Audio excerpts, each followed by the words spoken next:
अगर हमने मान लो किसी के ड्रग्स के केस में भी पकड़ा तो वो भी हमें देख के ड्रग लग रहा है, इसका मतलब वो ड्रग है ये नहीं है, हम उसको प्रॉपर चेक करवाते हैं।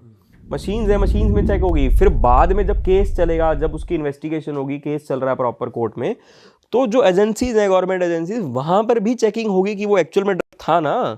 तो ऐसा नहीं है कि कोई भी निर्दोष नहीं फंसता। ऐसा हो सकता है कि 100 में से 80 लोग पकड़े गए, 20 लोग बच गए, बट कोई निर्दोष कभी नहीं फंसेगा। पुरानी मूवीज में आपने सुना भी होगा ऐसा कि भाई कोई निर्दोष नहीं फंसना चाहिए, जो ये चीज अच्छा ठीक सर, है। जैसे काफी बार देखा है नार्कोस वगैरह वेब सीरीज में कि प्रेग्नेंट वुमेन के थ्रू स्मगल करा रहे हैं, वो कैरियर्स बन रहे हैं, तो उनको चेक करने में मतलब कुछ रिस्ट्रिक्शंस होती हैं? फीमेल स्टाफ होगा वो चेक करेगा उनको। बट मैंने पर्सनली ऐसा नहीं देखा कभी, बट हाँ ये देखा है कि फैमिली बनकर जा रहे हैं, बच्चा भी है साथ में। जैसे मैंने बताया कपल बनकर जा रहे हैं, ऐसे फैमिली बनकर जा रहे हैं, बच्चा भी है साथ में, बच्चे के बैग में कुछ डाल दिया। एक बार देखा था कि पानी की बॉटल्स थी, मतलब वो काफी सारे लोग थे, फैमिली बनकर ही जा रहे थे, और पानी की बॉटल थी, उस बॉटल के ढक्कन के अंदर गोल्ड था। अरे तो मतलब इस चीज को इस टाइप से पकड़ना बड़ा मुश्किल है, लेकिन हमने पकड़े हैं ऐसे केस। सर आपके लिए और क्या चीज़ सबसे ज़्यादा चैलेंजिंग रही है या क्या चैलेंजिंग रहती है? यार चैलेंजिंग तो देखो, वहाँ पब्लिक डीलिंग करनी है आपको, वहाँ सारा दिन आपको पब्लिक से डील करना है, तो चैलेंजिंग तो अपने आप में है ही। आपको नहीं पता सामने वाला किस मूड में है। वो जैसे ईगो हर्ट होती है, वो हैरेस फील करता ही करता है। हमने कुछ नहीं कहा, हम कभी गलत नहीं बोलते किसी को, हम कभी किसी से मिसबिहेव नहीं करते, हम प्रॉपर रिस्पेक्टफुली बात करते हैं, प्रॉपर लॉस को फॉलो करते हैं, सब कुछ कैमरे के अंडर हो रहा है, बट वो उस चीज़ से हैरेस फील करते हैं, तो वो चैलेंजिंग हो जाता है उसको काम करना। फिर अगर कभी किसी को पकड़ा, जो मतलब मान लो कोई ऐसा केस है कि वो अरेस्ट होगा, उसको भी पता है कि वो अरेस्ट होगा, तो उस समय उसके माइंड में क्या चल रहा है। जिस इंसान को ये पता हो कि यार मैं अरेस्ट होकर मैं जेल जाने वाला हूँ, तो उसके दिमाग में क्या चल रहा होगा, क्या नहीं चल रहा होगा। वो वहाँ से भागने की भी कोशिश करेगा, जो कि भाग तो पाएगा नहीं, जाहिर सी बात है, कोशिश तो करेगा बट भाग नहीं पाएगा। वो हर कोशिश करेगा बचने की। फिर हो सकता है उसके माइंड में सुसाइडल अटेम्प्ट्स भी आएँ, तो वो सब चीज़ों को ध्यान में रखना कि हमें उसको भी काम करके रखना है। ऐसा नहीं कि वो कुछ गलत कर जाए, तो हमें उसको भी काम रखना है, अपने आप को भी काम रखना है, सारे लॉज भी फॉलो होने चाहिए, क्योंकि कोई भी केस बुक करने में इतनी छोटी छोटी बारीकियों पर ध्यान देना पड़ता है। अगर हमसे कहीं पर भी कुछ भी गलती हो गई तो उसको तो लूप होल मिल गया ना छूटने का। तो ये छोटी छोटी बहुत चीज़ें हैं जिनको ध्यान में रखना पड़ता है। सुनने में ईजी लग रहा है, बट जब हम करते हैं तो इतना ईजी है नहीं, बट हाँ ये है कि एक एक्सपीरियंस हो जाता है, आदत हो जाती है, तो वो दिक्कत। और सर एक ना शो आता था बहुत पहले, जेल्ड इन अब्रॉड, हो सकता है अभी भी आता हो, उसमें क्या होता था कि कोई भी कैरियर है या वो फंसने वाला कुछ भी है, नॉर्मल किसी बंदे के उसमें डाल दिया जो कि उसे नहीं ला रहा है, या वो बेग होना है, उसे नहीं पता क्या है उसके बैग में, और वो फंस गया, बाय चांस पकड़ा गया, पकड़ लिया उसको, तो उस केस में वो जैसे बेग होना है, उसने कुछ करा नहीं, तो उस केस में वो उसके बच सकता है वो, या वो फंस ही जाएगा, वो ही जाएगा। आपके बैग में कैसे कोई डाल देगा? आज तक आपके बैग में किसी ने कुछ डाला क्या? ये तो आपको भी नहीं इतना डाला तो नहीं है सर, पर ये सर ये हाँ सर वैसे अगर देखा जाए, अगर वेब सीरीज या मूवीज में दिखाया जाता है तो वो एक रियलिटी चीजें होती हैं जो होती होंगी कहीं ना कहीं, तो इतना दिखाई तो गई है। सेल्फ अवेयर आपको रहना है ना। ये तो आपके ऊपर है कि आपको सेल्फ अवेयर। अब आप सड़क पर चल रहे हो, सामने वाला आदमी स्पीड में आके आप पे टक्कर मार देगा, तो आपको खुद को भी बचना है, उसको भी बचाना है। बट सर है भी तो चीज इतनी सी कि कैसे भी डाल सकता है आदमी, या चिपका दिया, कुछ कर दी, मतलब वो एक चीज भी पॉकेट तो में डाल हाँ। आप अपनी जगह ठीक हो, आप गलत नहीं कह रहे, बट इतना इजी नहीं है ये कर पाना, क्योंकि आप अब अवेयर रहो, हर चीज पे ध्यान रखो। आप अगर लगेज आपका है उस पर प्रॉपर लॉक लगा के रखो, जो भी जिप बट लॉक अगर लगा- मान के चलते हो जाए तो मतलब वही फंस गया आदमी, वही फिर डीप इन्वेस्टिगेशन के बाद तो अगर बच कोई जाएगा। प्रूफ नहीं है तो फंस गया। फिर एक बार तो फिर अगर कुछ ऐसा अरेस्ट केस है तो अरेस्ट भी होगा, इन्वेस्टिगेशन होगी, फिर इन्वेस्टिगेशन में कुछ ना कुछ ऐसा प्रूफ मिल गया तो बच भी जाएगा फिर वो। ओके। बट मैंने नहीं देखा आज तक ऐसा कभी। हाँ मूवीज सर आपको वैसे अगर किसी पे शक होता है तो आपको कितना क्विकली लेना पड़ता है डिसीजन कि इसकी इन्वेस्टिगेशन, एक्स्ट्रा स्क्रीनिंग या एक्स्ट्रा? बिल्कुल उसी टाइम ही क्विकली लेना। आप खड़े हो, आपके सामने से पैसेंजर निकल के जा रहा है, आपको उसको स्कैन करना है नहीं करना, तो भाई उसी सेकंड का ही डिसीजन है, बस वो निकल गया तो निकल गया। बट हमने बाहर के एयरपोर्ट्स पे एक चीज देखी है, काफी बड़े बड़े स्कैनर्स होते हैं, मतलब जैसे हम इंडिया में जाते हैं तो नॉर्मल स्कैनर्स होते हैं, बट बाहर वाले एयरपोर्ट पे थोड़े एडवांस लगते हो कि पूरा बंदा ऐसे खड़ा है यहाँ हाथ भी है, इंडिया में करके। भी है। इंडिया में तो हमने सर कम देखे हैं ये नहीं ये वो वाले। आपको नहीं करवाया होगा ना कभी। अच्छा वो किसको करवाएंगे? वो कोई हर इंसान को थोड़ी ना करवाएंगे। वहां तो कॉमनली हर इंसान को बट यही वो वाला- दिख जाता है, मतलब ओवरऑल जैसे देखते हैं हम इंडिया में, ऐसा लगता है कि हमें है नहीं वो नहीं वाला। इंडिया में भी हैं वो स्कैनर्स, और इंडिया में हर इंसान को नहीं करवाया जाता। एक तो उसको करवाया जाएगा जिसके बैग में कुछ ना कुछ निकल आया। अगर आपके बैग में कुछ ना कुछ गलत निकल आया तो हो सकता है आपकी पॉकेट में भी कुछ हो, आप कुछ स्वेलो करके लाओ, कुछ बॉडी में कुछ हो, वो भी पकड़ा जाएगा। या जिस पे डाउट हो, जिसकी प्रोफाइलिंग है, जिसकी इंटेलिजेंस है, जिसकी इन्फॉर्मेशन है, वो जनरली गोल्ड निकलता जाता है ऐसे स्कैनिंग में ना, क्योंकि लोग गोल्ड बहुत ले आएंगे पॉकेट्स में डाल के, शूज़ के अंदर डाल के, सॉक्स के अंदर डाल के, गोल्ड का पेस्ट बना के। लोग क्या करते हैं, गोल्ड पेस्ट फॉर्म में भी बन जाता है। आपने तो सिर्फ ज्वेलरी देखी है, आपने क्या देखा, कड़ा देखा है, चेन देखा है, जैसे आपने स्टड पहना हुआ है, ये सब चीज़ें देखी हैं। पेस्ट बना के बेल्ट के अंदर हमने देखे हैं वो केसेस कि गोल्ड को पेस्ट फॉर्म में बनाया। बहुत सारी कंट्रीज हैं बाहर जहाँ मशीन्स होती हैं करने की, पेस्ट फॉर्म बना के जो आपकी बेल्ट है ना, बेल्ट के अंदर पूरी लेयर बन जाएगी गोल्ड की। और आप हमें तो ये लग रहा है ना कि बेल्ट पहनी है, बट एक्चुअल में जब उतार के देखा इसके अंदर गोल्ड का पेस्ट है। आपकी जैकेट है, जैकेट के अंदर पूरी लेयर बन जाएगी गोल्ड की। तो ऐसे बहुत केसेस पकड़े जाते हैं पेस्ट फॉर्म में। प्रॉपर इनकॉग्निटो मोड हो गया है तो छुपा के। ये जिनका डेली का काम है उनको तो नए नए तरीके ढूंढने हैं ना। बट जो हमारी टीम्स है, हम लोग हैं, हमारे कलीग्स हैं, हमारी इंटेलिजेंस है, इंटेल है, नेटवर्किंग है, कहीं ना कहीं पकड़ा जाता है हर इंसान। पहली बार नहीं पकड़ा, जैसे मैंने बताया, एक बार आदत लग गई वो छोड़ेगा नहीं। पहली बार बच जाएगा, दूसरी बार बच जाएगा, तीसरी बार पकड़ा जाएगा कभी ना कभी। ऐसा नहीं है कि नहीं पकड़ा जाएगा। अच्छा सर, आप बहुत सारे स्टूडेंट्स को भी गाइड करते हो, आप पढ़ाते भी हो, तो स्टूडेंट्स के लिए आजकल क्या सबसे ज़्यादा चैलेंजिंग हो रहा है? क्या क्वेरीज आ रही हैं? क्या लोग सबसे ज़्यादा आपसे क्वेश्चंस किससे रिलेटेड पूछते हैं? क्या चल रहा है स्टूडेंट्स की लाइफ में? यार स्टूडेंट्स के लिए ना चैलेंजिंग सबसे ज़्यादा तो ये है कि उनको ना भ्रमित करने वाले बहुत लोग हैं, उनको मिसगाइड करने वाले बहुत लोग हैं। हर इंसान आज की डेट में यूट्यूब चैनल बनाना चाहता है, हर इंसान को आज की डेट में इन्फ्लुएंसर बनना है। सही बात है। कुछ साल पहले ऐसा था कि इन्फ्लुएंसर्स लिमिटेड थे, मुझे अब लगता है इन्फ्लुएंसर ज़्यादा हो गए हैं, व्यूअर्स लिमिटेड हो गए हैं। हाँ, ये सही कह रहे देखने हो। वालों से ज़्यादा बनाने वाले। और पहले तो सुनने को मिलता था तुम इन्फ्लुएंसर हो, ठीक है, वैसे क्या करते हो? अब हर कोई यही करना आप चाहता है। ये कर रहे हो, वैसे तो कर रहे हो, इन्फ्लुएंसर हो कि नहीं हो अभी तक? बिल्कुल ठीक कह रहे हो आप। तो जो तैयारी कर भी रहा है ना, जिसने आज तक कभी पेपर क्रैक किया ही नहीं है, वो भी पढ़ाने लग रहा है। अब मैंने पर्सनली देखो, मैंने कितने पेपर क्रैक किए। मेरी 2018 में बीटेक कंप्लीट हुई थी, तो मैं 2018 सीजीएल क्रैक किया, जिससे मैं जॉब कर रहा हूँ। फिर मैंने 2019 सीजीएल भी क्रैक किया क्योंकि मेरी ज्वाइनिंग नहीं आई थी।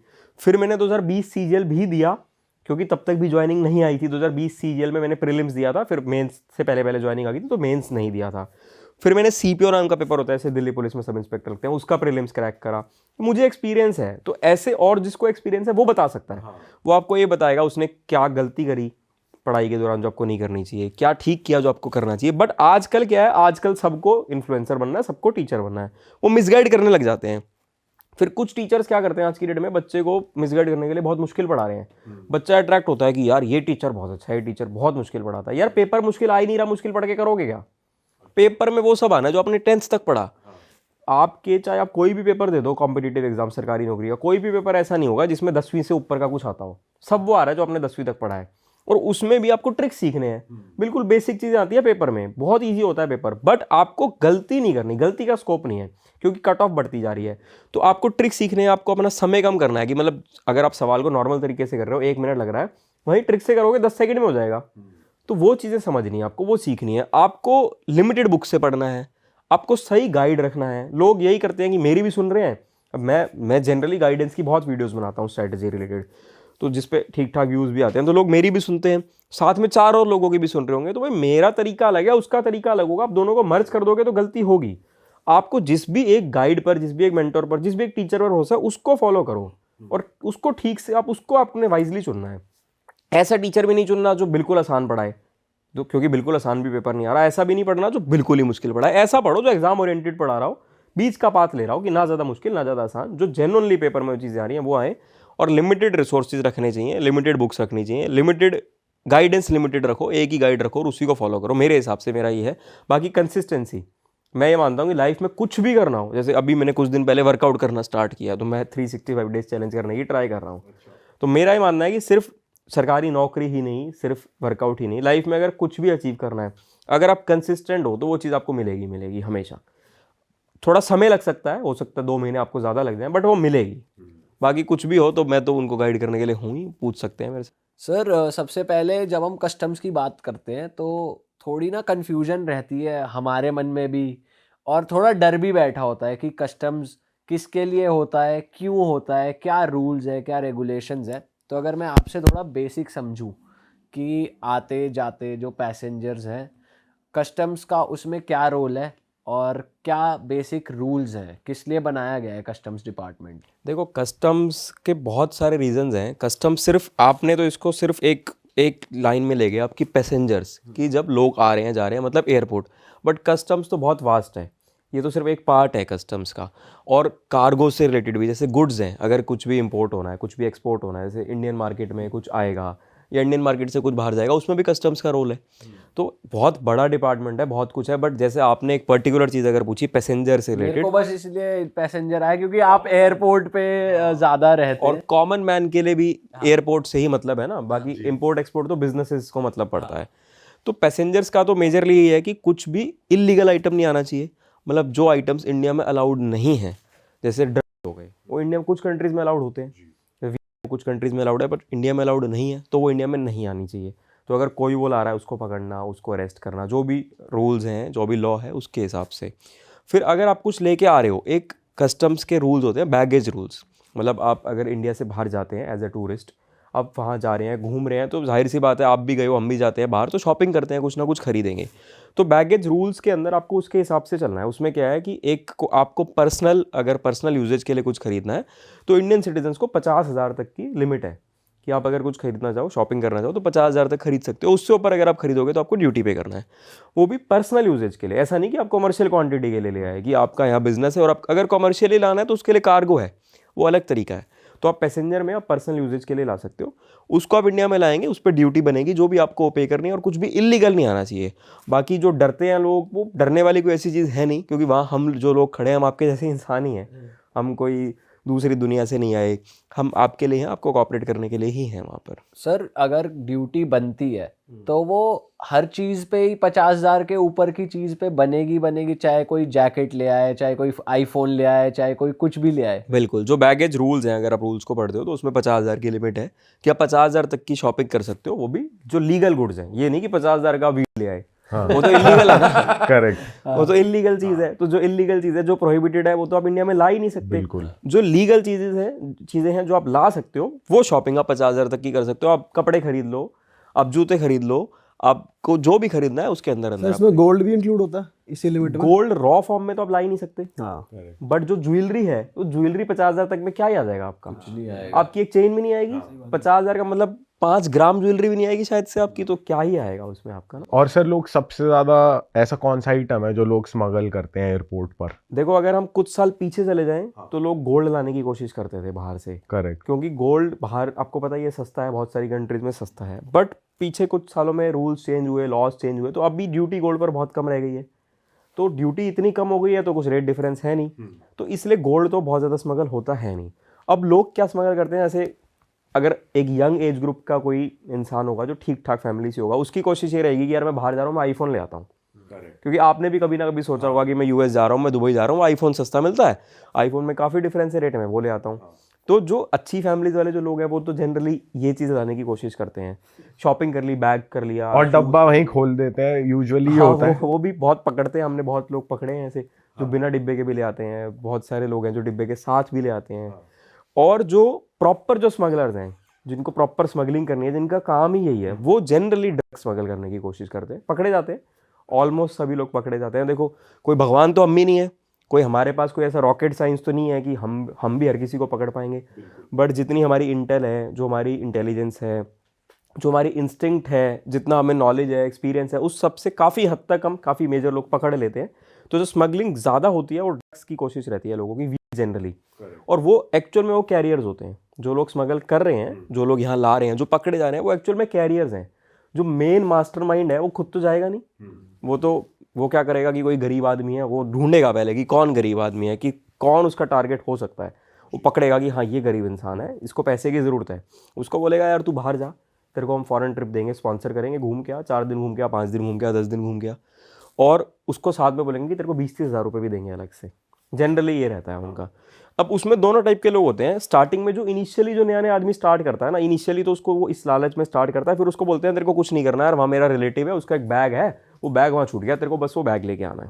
तो उस बैग में वो डाल दिए या कुछ भी ऐसा जो आइटम अलाउड नहीं है, लीगल नहीं है, वो डाल दिया। तो इनिशियली जो नया नया ये काम स्टार्ट कर रहा है ना, कैरियर बोलते हैं इनको, जो इनिशियली वो इंसान ये काम स्टार्ट कर रहा है, स्टार्टिंग में कुछ ऐसे होते हैं जिनको नहीं पता होता कि वो ड्रग्स ला रहे हैं, कुछ ऐसे होते हैं इनको पता भी होता है, बट धीरे धीरे उनको मज़ा आने लग जाता है कि यार फ्री में बैंकॉक जाने को मिल रहा है, फ्री में दुबई जाने को मिल रहा है, फ्री ट्रिप हो रहा है, हफ्ते के लिए घूम रहे हैं, वहाँ खाना पीना रहना सब फ्री है, प्लस एक्स्ट्रा पैसे ही मिल रहे हैं, फिर वो मज़े में बट सर जैसे ड्रग्स हो गए और मतलब weed हो गया या कोई भी कोकेन ऐसा कुछ आइटम हो गया, तो इस चीज को डिटेक्ट करने के लिए स्पेशली कुछ इंस्ट्रूमेंट्स हैं या फिर ये सर्च करके ही आप कर सकते हो? देखो बहुत सारे तरीके होते हैं स्कैनर्स। आप अगर आप भी फॉरेन आपने ट्रैवल किया होगा, आप जब इंडिया आते हो तो मशीन्स होती हैं, एक्सरे मशीन्स होती हैं, स्कैन होता है, उसमें बैगेज डलता है, वो स्कैन होता है, तो हमें पता चल जाता है, उस स्क्रीन पे इमेजेस आ जाती है, हमें इतना एक्सपीरियंस है, इतनी ट्रेनिंग है कि हमें इमेज से पता चल जाता है कि इसके अंदर क्या चीज़ है।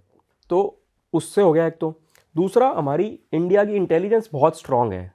मतलब आप इंडिया की किसी भी गवर्नमेंट डिपार्टमेंट में अगर जाएंगे तो ऑलमोस्ट हर अच्छे गवर्नमेंट डिपार्टमेंट का इंटेलिजेंस विंग होता है। तो जो इंडिया का जो इंटेलिजेंस विंग है वो बहुत स्ट्रांग है, और स्ट्रांग क्यों है? वो हम जैसे लोगों की वजह से स्ट्रांग है, हम जैसे लोग ही उसको स्ट्रांग बना रहे हैं ना, कि हम जैसे लोग हैं डिपार्टमेंट में और उन्होंने अपनी इंटेलिजेंस बना रखी है, अपना नेटवर्किंग कर रखी है, तो इंटेलिजेंस के थ्रू बहुत कुछ हमें पता चल जाता है। फिर कॉम्पिटिटर, आप देखो कि स्मगल कोई ऐसा तो है नहीं कि कोई बिजनेस तो नहीं है ना, ये कि मोनोपोली है कि जैसे अगर कोई एक बिजनेस होगा कि वो एक ही इंसान कर रहा है इंडिया में, ये तो स्मगलिंग है, तो बहुत दुनिया कर रही है, तो एक दूसरे के दुश्मन तो है ही ना सारे।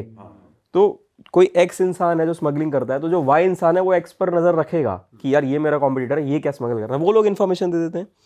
तो इन्फॉर्मेशन गवर्नमेंट को, हम लोगों को मेल आईडीज़ हैं, फ़ोन नंबर्स हैं, बहुत तरीके होते हैं इन्फॉर्मेशन देने के, उससे मिल जाती है।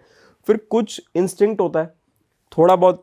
वैसे जनरली तो जब हम लोग वहाँ यूनिफॉर्म में खड़े हैं, इतने लोग खड़े हैं, तो कोई भी होगा वो बिल्कुल ठीक भी होगा, थोड़ा सा हर आदमी हिचकिचाता है, बट फिर भी जो गलत काम कर रहा है ना उसको देख के हमें थोड़ा सा आइडिया लग जाता है। बॉडी लैंग्वेज से कैसे पता लगाते हो आप कि भाई मतलब आंखों के इशारों से या मतलब नर्वसनेस कैसे पता चलता है? देखो जो कैरियर्स हैं ना, जो अगर पर्टिकुलरली हम ड्रग्स की बात करें, जो कैरियर्स हैं जो ड्रग्स ला रहे हैं, वो उनको पकड़ना बड़ा ईजी है, क्योंकि एक तो वो रिपीटेटिव टाइम्स आएगा, वो बंदा सेम शक्लें दिख रही हैं बार बार बार बार। आप अगर बैंकॉक घूमने जा रहे हो, दुबई घूमने जा रहे हो, तो 6 महीने में, साल में एक बार जाओगे, महीने में 2 बार थोड़ी ना जाओगे आप। तो वो रिपीटेशन दिख रही है इंसान की, हमें देखने से पता चल जाता है।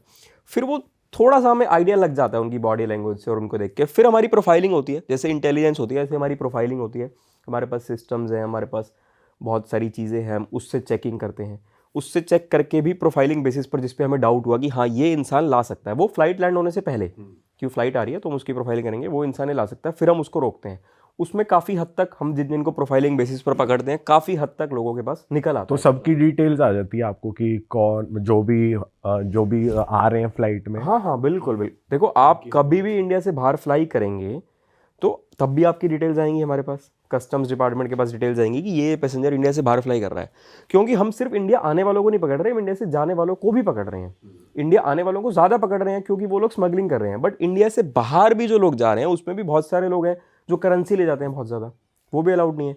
जो मेडिसिन ले जा रहे हैं कॉमर्शियल क्वांटिटी में, वो भी अलाउड नहीं है। तो हम दोनों बोथ फेस पकड़ते हैं, डिपार्चर पर भी, अराइवल पर भी। तो हमारे पास डिपार्चर की भी डिटेल्स हैं, कौन कौन जा रहा है, कहाँ कहाँ जा रहा है, अराइवल की भी डिटेल्स है, कौन कौन और जा रहा सर इंडियंस को जैसे यूजुअली पता है कि भाई क्या रूल्स है, क्या ले जाना है क्या नहीं ले जाना, बट जो लोग फॉरेनर्स जो आ रहे हैं बाहर से, उनके देश में वीड अलाउड होता है, कुछ जैसे चीज़ें अलाउड हैं, तो उनको पता नहीं होता। तो ऐसा होता है कि वो ले आते हैं और फिर उनके साथ क्या होता है? हाँ, वो मैं कैसे वो भी छूटते हैं? आपको एक बड़ा इंटरेस्टिंग सा एग्जांपल बताता हूँ। बट मुझे ऐसा लगता है कि अगर आप किसी भी कंट्री में जा रहे हो तो आपको वहाँ के रूल्स तो पता होने ही चाहिए ना। अब आप किसी भी कंट्री में जाके क्राइम करके ये तो नहीं कह सकते ना कि मुझे नहीं पता था यहाँ के रूल्स। अब कोई बाहर का आगे इंडिया में कोई ऐसा क्राइम कर दे और वो ये बोल दे कि मुझे तो पता नहीं था यहाँ का रूल, तो वो तो जस्टिफाइड है ही नहीं। तो ये तो एक्सपेक्टेड होना चाहिए, अगर आप कहीं आ रहे हो या जा रहे हो तो आपको वहाँ के रूल्स और लॉस पता होने चाहिए, और जनरली पता भी होते हैं। अब एक एग्जांपल आपको देके बताता हूँ। जैसे अगर आप कुछ भी कॉमर्शियल क्वांटिटी में लेकर आते हैं तो वो अलाउड नहीं है लाना। तो एक ऐसे एक इंसान को हमने पकड़ा था एयरपोर्ट पर, वो वॉचेस ला रहा था, कॉमर्शियल क्वांटिटी में थी वो, सिर्फ डेढ़ दिन के लिए वो इंडिया आया था वो। और जो वॉचेस थी बहुत बड़ी ब्रांड थी, मैं नाम नहीं लूँगा, बहुत बड़ी ब्रांड थी और बहुत ही ज़्यादा एक्सपेंसिव वॉचेस थी उनकी। कि कितनी वर्थ इन वॉचेस की अगर आप बता सकते हो तो? बहुत ही ज़्यादा, मतलब हम रफ फिगर रफ फिगर बहुत करोड़ में, बहुत ज़्यादा करोड़ में भी हो सकता है, 100 करोड़ तक भी हो भाई साहब। एग्जैक्टली। तो मतलब वैल्यूएशन नहीं है मोटी पार्टी बट थी। कह सकते हैं हो सकता है 100 करोड़ तक भी हो, क्योंकि लग्जरी ब्रांड्स होती हैं, आपने सुना होगा लग्जरी ब्रांड्स होती हैं, घड़ियाँ बहुत महंगी आती हैं क्योंकि ज्वेलरी लगी होती है उन घड़ियों में ना, गोल्ड लगाया, डायमंड लगाया।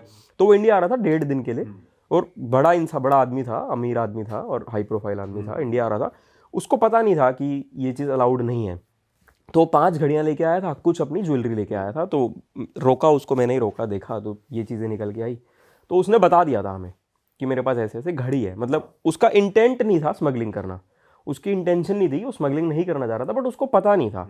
फिर हमने देखा, चेकिंग करी, तो यार देखा कि 1.5 दिन के लिए अगर आप आ रहे हो तो 1.5 दिन में चलो 1 घड़ी 2 घड़ी, 1 घड़ी 2 घड़ी तक अलाउड है, बट आप 1.5 दिन में 5 घड़ियाँ क्या किस लिए ला रहे हैं? आप क्या हर घंटे थोड़ी ना घड़ी चेंज करके पहनोगे, या हर घंटे थोड़ी ना ज्वेलरी चेंज करके पहनोगे?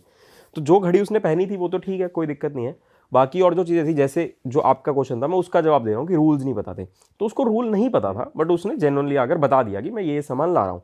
तो जो फॉरेन नेशनल्स होते हैं उनके लिए री एक्सपोर्ट नाम की भी चीज़ होती है, वो भी अलाउ कर सकते हो। सीनियर ऑफिसर्स के पास पावर होती है वो डिसीजन लेने की, वो डिसीजन लेके री एक्सपोर्ट। उस केस में क्या होगा कि अगर आप गलती से ले आए, आपको नहीं पता था कि आप इंडिया में नहीं ला सकते और आप बाहर के नेशनल हैं, जो इंडियन नेशनल है उसको तो पता ही होना चाहिए ना, वैसे तो बाहर वाले को भी पता होना चाहिए, बट नहीं पता, आप ले आए हैं, आप पकड़े गए हैं, आपने बता दिया खुद कि मैं ये लाया हूँ, हमने रोका, हमने चेक करा, तो हम अगर हम अलाउ करेंगे आपको इंडिया ले जाने के लिए तो उसके लिए आपको ड्यूटी पे करनी है। तो अब आप जाहिर सी बात है कि जो इतनी ज़्यादा वैल्यूएशन का सामान है तो उसमें ड्यूटी कितनी ज़्यादा लग जाएगी, बहुत ज़्यादा ड्यूटी लग जाएगी।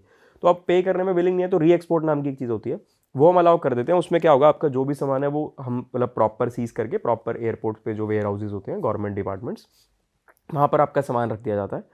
फिर जब आप इंडिया से वापस ट्रैवल करेंगे तो आप उस सामान को ले सकते हैं। उसमें आपको कोई ड्यूटी पे नहीं करनी होती, बट कुछ थोड़ा सा रेंटल चार्जेस आप कह सकते हैं एक किस्म से वेयर हाउस का, जो रेंटल चार्जेस टाइप की, वो आपको पे करना है। तो वो छोटा सा अमाउंट होता है, कोई बहुत बड़ा अमाउंट नहीं होता। तो ये फॉरेन नेशनल्स के लिए है कि आप गलती से अगर ऐसा कुछ ले, आपको रूल नहीं पता था, आपने आकर डिक्लेयर कर दिया। क्योंकि एयरपोर्ट पर आप आए होगे, आपने देखा होगा ग्रीन चैनल होता है, एक रेड चैनल होता है। ग्रीन चैनल का मतलब ये होता है कि आप आए, ग्रीन चैनल मतलब green signal, red light green light होती है, ग्रीन लाइट ग्रीन सिग्नल, कि ग्रीन सिग्नल है, आप निकल गए, आपके पास कुछ भी नहीं था, आप निकल के जा रहे हो कि मैं बिल्कुल क्लियर हूँ, मेरे पास कुछ भी नहीं है। एक होता है रेड चैनल, मतलब रेड सिग्नल, कि आप खुद आए वहाँ पर, आपने डिक्लेयर किया कि जी मैं ये सामान लेकर के आया हूँ, जो ड्यूटी बनती है मेरे से पे करवा लो। तो जो रेड चैनल पर आ रहा है, जनरली जो शरीफ इंसान होगा, जो अच्छा आदमी होगा कि भाई मेरे को रूल्स फॉलो करने हैं, वो खुद आएगा रेड चैनल पर कि मैं ज्वेलरी लाया हूँ बाहर से, या मैं बाहर से ज़्यादा क्वांटिटी में कपड़े ले आया, ज़्यादा क्वांटिटी में कुछ ले आया, तो वो डिक्लेयर कर देगा। बाकी जिनका इंटेंट स्मगलिंग है वो तो ग्रीन चैनल से निकलेंगे, तो हम ग्रीन चैनल पर खड़े होंगे उनको पकड़ने के लिए। अच्छा। तो वहाँ हमारी जो इंटेल है, हमारी जो इंटेलिजेंस है, या जो इंस्टिंक्ट है, या रैंडमली हम जो चेक करते हैं लोगों को, वो सब चीज़ें वहाँ पर काम आती है। सर जैसे हम जो प्रोसेस फॉलो करते हैं, कभी इंटरनेशनली हम आए, तो हम जब आते हैं तो हम अपना इमिग्रेशन कराते हैं, बैगेज कलेक्ट करा बेल्ट से, और हम बाहर निकलते हैं। बाय चांस किसी ने हमें कहा कि आप बैग स्क्रीन करा दो, तो बैग स्क्रीन हो जाता है, नहीं तो वो भी मोस्टली नहीं होता। मेरे साथ एक बार हुआ होगा कि कभी हुआ है, नहीं तो नहीं हुआ है। बट क्या हमारे जो बैग्स हैं वो प्लेन से उतरने के बाद भी स्क्रीन होते हैं एक बार? हाँ बिल्कुल बिल्कुल होते हैं स्क्रीन, बट हमेशा ऐसा नहीं है कि हमेशा होंगे। अगर कुछ साल पहले हम चले जाएं तो हमेशा होते थे। अब ऐसा है कि अब रैंडमली कुछ फ्लाइट्स के, जो आपको पता भी नहीं है, कुछ फ्लाइट्स के बैक स्क्रीन होते हैं, हम लोग ही बैठे होते हैं वहाँ पर, हमारे में से कोई ना कोई एक बैठा होगा, वो इसको स्क्रीन में लेके आएगा, एक्सरे में डालेगा, चेक करेगा। अगर वहीं पर हमें कुछ डाउट लगा तो वहीं पर कोई ना कोई मार्क लगा देंगे बैग से, या तो वाइट चौक से क्रॉस या कुछ ना कुछ, ताकि जब आप निकल के जा रहे हो, जैसे आपने बोला आप निकल के जाते हो, ग्रीन चैनल बोलते हैं जिसको, वहाँ पर आइडेंटिफाई करना ईजी हो जाता है उसको, और उसको स्क्रीन कर लिया जाता है। सर जैसे हमें पता है कि स्मगलिंग इलीगल है, तो जाहिर सी बात है कोई नॉर्मली कपड़ों में बैग डाल के तो सामान घूम नहीं रहा होगा। तो बिल्कुल। किस किस तरीकों से लोग सामान लेकर आ रहे होते हैं, और आपके पास क्या क्या तरीके हैं उन्हें पकड़ने के? देखो तरीके तो बहुत हैं पकड़ने के, जैसे मैंने बताया इंटेल भी है हमारे पास, प्रोफाइलिंग भी है हमारे पास, इंस्टिंक्ट बेसिस भी है हमारे पास। तो अब डिपेंड करता है कि वो क्या स्मगल कर रहा है। जनरली कोई इंसान कपड़े तो स्मगल करेगा नहीं। क्या स्मगल करेगा? जो महंगे आइटम्स हैं, जिसकी ड्यूटी में डिफरेंस है बाहर में और इंडिया में। 2-3 रीजन होंगे। एक रीज़न ये होगा कि ड्यूटी में डिफरेंस होगा, कि बाहर वो चीज़ बहुत सस्ती है, इंडिया में वो चीज़ बहुत महंगी है, वो क्या करेगा, वहाँ से लाएगा और यहाँ पे लाके बेचेगा। दूसरा रीज़न होगा इलीगल आइटम जो इंडिया में मिलते नहीं है, जैसे कि जो इंडिया में नहीं मिल रहे हैं, वो स्मगल करेगा तो बहुत महंगे बेचेगा। तो अब अगर आईफोन्स की बात करें तो आईफोन्स को जनरली बैग में डाल के लेके आएंगे लोग, क्योंकि क्वांटिटी, अगर कोई 2-3-4 आईफोन ला रहा है तो वो स्मगलिंग नहीं है, वो पर्सनल यूज़ के लिए ला रहा है, बट वो भी गलत है, उस पर भी हम लोग पकड़ेंगे तो हम लोग ड्यूटी उस पर भी भरवाएंगे। स्मगलिंग नहीं है। बट अगर कोई बहुत क्वांटिटी में 50 आईफोन, 100 आईफोन, 150 आईफोन ला रहा है तो वो तो जाहिर सी बात है इतने स्मगलिंग पकड़े हैं नहीं है। आपने कभी? बिल्कुल पकड़े जाते हैं। 50-100 आईफोन? 100-150 आईफोन लोग, जिनका मोटिव ही स्मगलिंग करना है, वो लाएंगे, वो पकड़े भी जाते हैं। वो बैग में डाल के लाएंगे, कंसील करके लाएंगे। ड्रग्स होते हैं ऐसे, ड्रग्स को जनरली लोग कंसील करके लाते हैं। जो ब्रीफ केस है आपका, आपने देखा होगा ब्रीफ केस के अंदर जैसे आप कपड़े डालते हो तो नीचे कुछ वो हार्ड सा होता है, तो वो लोग उसको उखाड़ के उसके अंदर भर के फिर वो जो हार्ड कार्डबोर्ड टाइप है फिर उसके ऊपर वो चिपकाते हैं उसको। ताकि अगर कोई नॉर्मली ऐसे बैग को खोल के चेक करे तो पता नहीं चलेगा ना drugs हैं। रिसेंटली ये रील काफी वायरल हुई आपने थी। इंस्टाग्राम पर देखी होंगी रील्स बहुत, तो वो हम लोग ही होते हैं जो वो सब बट पकड़ ये रहे तो हैं। सर बिना इंटेल के मुश्किल होता होगा पकड़ना, क्योंकि इंस्टिंक्ट से तो आप मतलब कि ब्रीफ केस के भी अंदर कुछ है ये पता। स्कैनिंग में तो आ जाएगा ना। देखो इंटेल है तो पकड़ा ही जाएगा। हमारी जो बहुत सारी इंटेलिजेंस एजेंसीज हैं, हमारी बहुत सारी अलग अलग एजेंसीज भी हमें इन्फॉर्मेशन दे रही हैं, हमारे इन्फॉर्मर्स भी हमें इन्फॉर्मेशन दे रहे हैं। जो उनके कॉम्पिटिटर्स हैं, जो उनसे चिढ़ रहे हैं कि ये क्यों स्मगलिंग कर रहा है, हम नहीं कर पा रहे, वो भी हमें इन्फॉर्मेशन दे रहा है। प्लस जो हम रैंडमली बैग स्कैन करवा रहे हैं, और जनरली देखो लीगल कहाँ है, बैंकॉक में लीगल है। तो जनरली जो बैंकॉक की फ्लाइट से आएगा काफ़ी हाई चांसेस है कि उसी के बैग में निकलेगा, तो हम उन फ्लाइट्स पर ज़्यादा ध्यान देते हैं, उसको ज़्यादा अच्छे से स्कैन करते हैं कि उसके अंदर हो सकता है, और काफ़ी हद तक काफ़ी मेजर पोर्शन हम पकड़ भी लेते हैं। सर अगर बाय चांस, वैसे पूछ रहा हूँ, किसी के बैग में नॉर्मल पैसेंजर है, उसका स्मगलिंग का कोई इंटेंट नहीं है, बट जैसे वहाँ लीगल था, थोड़ा सा मान लो उसने लिया बैग में रखा और वो बैग में रह गया, अब उसे पता ही नहीं मेरे पास बैग में भी है और बहुत छोटी क्वांटिटी है, तो क्या एक ये पनिशेबल ऑफेंस है? देखो पनिशेबल तो बिल्कुल है, ये नारकोटिक्स के अंडर आएगा। एनडीपीएस एक्ट है, आप पढ़ सकते हो, एनडीपीएस एक्ट में जाओगे, उसमें क्वांटिटीज डिफाइंड होती हैं कि 1 किलो से कम है तो इतना, फिर 10 किलो से कम है तो इतना, फिर 20 किलो से कम है तो इतना। तो 3 अलग अलग चीज़ों में इसको डिवाइड किया जाता है। एक कॉमर्शियल क्वांटिटी होती है, एक इंटरमीडिएटरी क्वांटिटी होती है, और एक जो बिल्कुल मिनिमम क्वांटिटी। तो अगर जैसे आप बता रहे हो कि बहुत ही कम क्वांटिटी है तो ये बेलेबल ऑफेंस है, कि क्योंकि वो उसका मोटिव कोई ऐसा नहीं है कि वो बेचने के लिए नहीं ला रहा या कुछ नहीं, जैसे कि वहाँ उसने कंज्यूम किया होगा, वो ला रहा है, तो बेलेबल ऑफेंस है।